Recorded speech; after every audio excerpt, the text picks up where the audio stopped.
हमको स्वीकार करना है, जो हमको राजनीति नहीं करनी है। हमारा एक ही है कि हमारा स्थिति बहाल।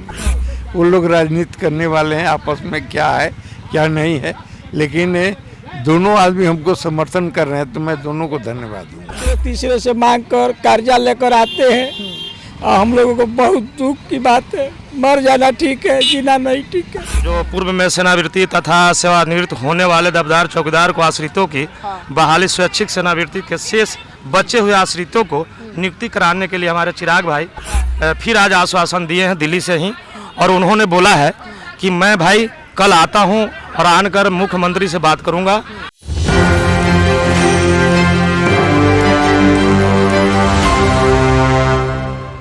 नमस्कार, मैं विकास सिंह और आप देख रहे हैं एक न्यूज़ 24। अगर हम चिराग पासवान की बात करें तो चिराग पासवान जो है वो पासवान समाज का अब तक नहीं सुन रहे थे, लेकिन चाचा पारस जो है वो सपोर्ट करते हैं, पासवान समाज के हक के लिए आवाज़ उठाते हैं। लेकिन पासवान समाज से जो चौकीदार हैं, दफादार हैं, वो किस तरीके से आमरण अनशन पर आज 7 दिनों से है, भूखे प्यासे ये इसी तरीके से सोए हुए हैं। लेकिन चिराग पासवान से सबसे ज्यादा जिनसे भरोसा था वो लापता है, वो दिल्ली में है, लेकिन आने का हिम्मत नहीं जुटा पा रहे हैं। अब क्या कुछ होगा, आगे क्या रणनीति अपनाएंगे? क्या नाम हुआ सर?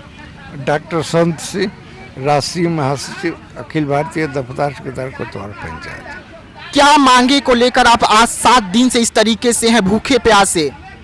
हमारा एक ही मांग है कि जब हमारे लोगों का बहुत शोषण हुआ, पुष्ट दर पुष्ट शोषण हुआ, सरकारीकरण हुआ, तो सरकार ने निर्णय लिया कि अपवाद स्वरूप आपके बच्चों को एक बार नौकरी दी जाएगी।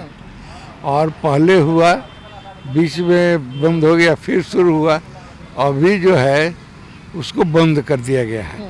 तो हमारा यही है कि जब आप कहें एक बार सबको देने के लिए, तो न्याय कीजिए, सबको दीजिए जो पहले छूटा हुआ है, और अभी जिसका हक बनता है कि एक बार अपने बच्चों को नौकरी दे, वो लोग छूटा है, उसके लिए आप कानून बना करके ये प्रावधान कीजिए कि उनके आश्रित की बहाली हो सके। नहीं तो आपको लग रहा है कि जिस नेता से आप लोगों का सबसे ज़्यादा भरोसा था, चिराग पासवान की मैं जिक्र कर रहा हूं, पासवान समाज का सबसे बड़े नेता कहलाते हैं, लेकिन आप लोगों को सड़कों पर पीटा जा रहा है, आप लोगों को कैद किया जा रहा है, नज़र तो नहीं आ रहे हैं कहीं बिहार में? वो ऐसा है कि अभी कुछ देर पहले उनके पार्टी के महासचिव संजय पासवान जी से उन्होंने बात किया और कहा कि कल 10 बजे चिराग जी अपने सभी एमपी के साथ धरना स्थल पर आएंगे और हमारी समस्याओं को सुनेंगे।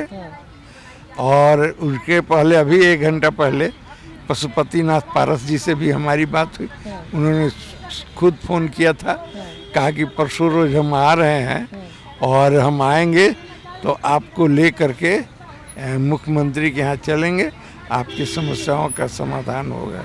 तो आपको नहीं लग रहा है कि कल आप पशुपति पारस जो है वो ऐलान करते हैं कि हम पासवान समाज के पक्ष में है, तब जाकर चिराग पासवान पे दबाव बनता है कि कहीं चाचा बाजी ना मार ले जाए, चाचा फिर से एक बार पासवान समाज का बड़ा नेता ना बन जाए, और यही कारण है कि आनंद फानंद में चिराग पासवान अपनी टीम को भेजते हैं आपके पास में, एक बार फिर से आप लोगों के साथ धोखा करने के लिए तैयार हैं? अब क्या करेंगे ये तो मैं नहीं जानता हूँ। हमारे पास जो भी आएगा, हमारा जो भी समर्थन है, उसको हमको स्वीकार करना है, जो हमको राजनीति नहीं करनी है। हमारा एक ही है कि हमारा स्थिति बहाल। वो लोग राजनीति करने वाले हैं, आपस में क्या है क्या नहीं है, लेकिन दोनों आदमी हमको समर्थन कर रहे हैं, तो मैं दोनों को धन्यवाद दूंगा। लेकिन आप लोग राजनीति नहीं करते हैं, लेकिन आपके नाम पर तो लोग राजनीति कर रहे हैं ना, वर्षों से सांसद बनते चले आ रहे हैं, चाहे हम चिराग पासवान की जिक्र करें, रामविलास पासवान की जिक्र करें, और आप कह रहे हैं कि हम राजनीति नहीं करते हैं। ठीक है, आप नहीं करते हैं, आम आदमी हैं, लेकिन आपके नाम पर जिन लोग रोटी सेक रहे हैं उन्हें क्या कहेंगे कि आप लोगों को इस तरीके से सड़क पर सोने पर मजबूर किया गया? हाँ, तो उसमें तो है, वो उसमें ऐसा है कि अभी तो सरकार में है और देखिए क्या होता है। वो लोग क्या कर पाते हैं, नहीं करते हैं, नहीं करेंगे तो जनता जवाब देगी इस बार।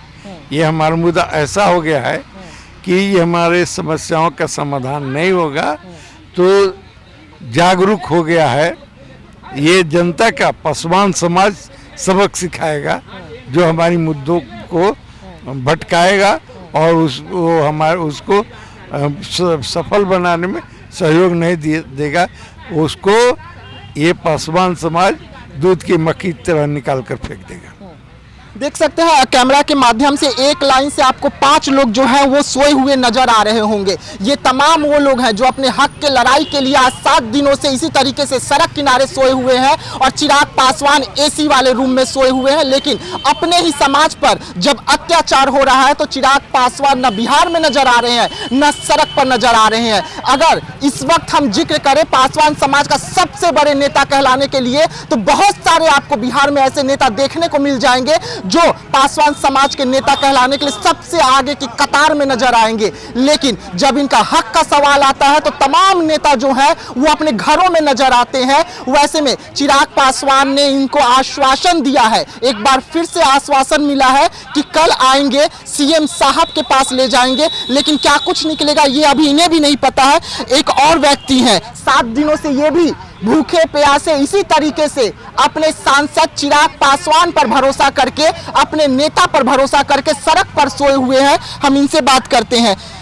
घर से दूर सड़क पर सोए हैं आपके सांसद साहब, आपके पासवान समाज के जो सबसे बड़े नेता चिराग पासवान कहलाते हैं, वो इस तरीके से सड़क पर सोने पर मजबूर किए हैं।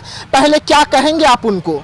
हम लोग यही कहेंगे कि हमारा जो मांग है सेवानिवृत्त चौकीदार दफ्तर की, बहुत दिनों से हम लोग मांग कर रहे हैं, सरकार हम लोग को बात नहीं सुन रही है। तो हम लोग यही सोचते हैं जीने से कोई फ़ायदा नहीं है, सरकार हम लोग को नहीं बात सुनेगी, हम लोग मरिए जाएंगे, सबसे अच्छा यही होगा, मर जाएंगे। हाँ यही ठीक है। घर कैसे चला रहे हैं चाचा? इतनी दिक्कत? घर तो बहुत दुख से चल रहा है। मानिए हम लोग को नौकरी है, आज 2004 से चला गया।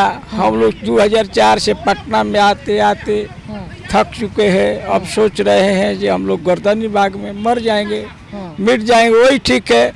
बाल बच्चा परिवार के लोग कहते हैं कि आप पटना में खाली जाते हैं, पैसा लगाते हैं। हम लोग गरीब आदमी है, दूसरे तीसरे से मांग कर कर्जा लेकर आते हैं। और हम लोगों को बहुत दुख की बात है, मर जाना ठीक है, जीना नहीं ठीक है, बहुत दुख की बात है। देखिए ये वो आंसू है जो आंसू चिराग पासवान को नजर नहीं आ रहा है, वो आंसू है जो बिहार के सीएम नीतीश कुमार को नजर नहीं आ रहा है। लेकिन सब लोग ये आंसू देखकर इनके साथ खड़े नजर जरूर आ रहे हैं। अब देखने वाली बात होगी कि सरकार इनकी कब सुनेगी, कब इनकी सरकार सुनकर इनके जो हक में फैसला सुनाएगी। लेकिन तमाम लोग इसी तरीके से सोए हुए हैं। क्या नाम हुआ चाचा? मेरा नाम हुआ रविंद्र कुमार यादव। कहाँ से हैं? अरवल जिला अध्यक्ष हूँ और मेरे यहाँ अरवल जिला के जनरल बहाली निकाल देने के बाद मैंने अपने संघ को बताया। संघ को बताने के बाद ने हम लोगों को तय हुई एक कमेटी 18 तारीख को, और उसमें रहा कि सबसे पहला अरवल जिला में जनरल बहाली निकाल दी है तो सबसे पहले धरना का प्रदर्शन वहीं से होगी और वहीं से ऐलान होगा कि पूरे बिहार में यह चीज़ ऐलान करेंगे, धरना प्रदर्शन होगी। लेकिन आप लोग धरना प्रदर्शन तो कर रहे हैं, बिहार में सड़कों पर भी सो रहे हैं, मजबूर कर दिया गया आपको सड़क पर सोने के लिए घर परिवार छोड़कर। लाठी भी तो खा रहे हैं, पुलिस बल आपको भगाकर सड़कों पर मार रही है।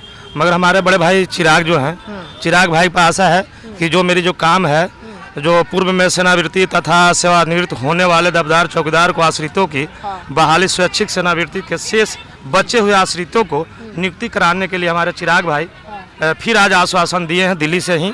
और उन्होंने बोला है कि मैं भाई कल आता हूं और आकर मुख्यमंत्री से बात करूंगा और आपको जो समस्या है उस समस्या को समाधान कराऊंगा।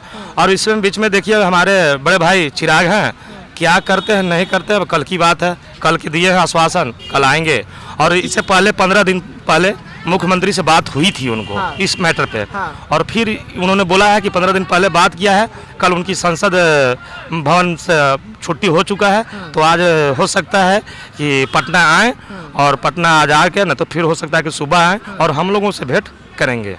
और आश्वासन क्या देते हैं अब देखिए, अगले दिन हम आने के बाद आप लोग उन्हें अपना बड़े भाई मान रहे हैं, आप लोग उन्हें अपना नेता मान रहे हैं, लेकिन उनकी ही तो सरकार चल रही है ना एनडीए की बिहार में। अगर वो आपको अपना मानते, नीतीश कुमार अपना मानते, तो आप पर लाठी तो नहीं चलवाते इस तरीके से। ये तो हमारे चिराग भाई का देन नहीं है, ये हमारे चाचा जो मुखिया हैं हमारे नीतीश कुमार, उन्हीं का देन है ही कि जो लाठी चार्ज करवा देते हैं कोई आदमी पर भी, किसी भी विभाग का आदमी बैठता है वो सब पे लाठी चार्ज करवाते हैं। जो खुद विधानसभा में लाठी जब चार्ज करा सकते हैं तो हम लोग तो रोड पे हैं, हम लोग तो आम पब्लिक जैसा है और चौकीदार दबदार है। तो हम तो सबसे नीचे कर्मचारी हूँ, सरकार का है, पुलिस का सबसे निचला हाथ हूँ, जो हम लोगों से ही हर जगह घर द्वार ड्यूटी सब कुछ बताना पड़ता है हम लोगों को, और बताते हैं। उसके बावजूद भी हम लोगों को ऊपर लाठी चार्ज हुई है, तो उसके लिए तो हमारे चाचा नीतीश कुमार जवाब देंगे, और ये हमारे बड़े भाई चिराग इनका सवाल पूछेंगे कि आखिर चौकीदार दबदार पर आप लाठी क्यों चलवाए।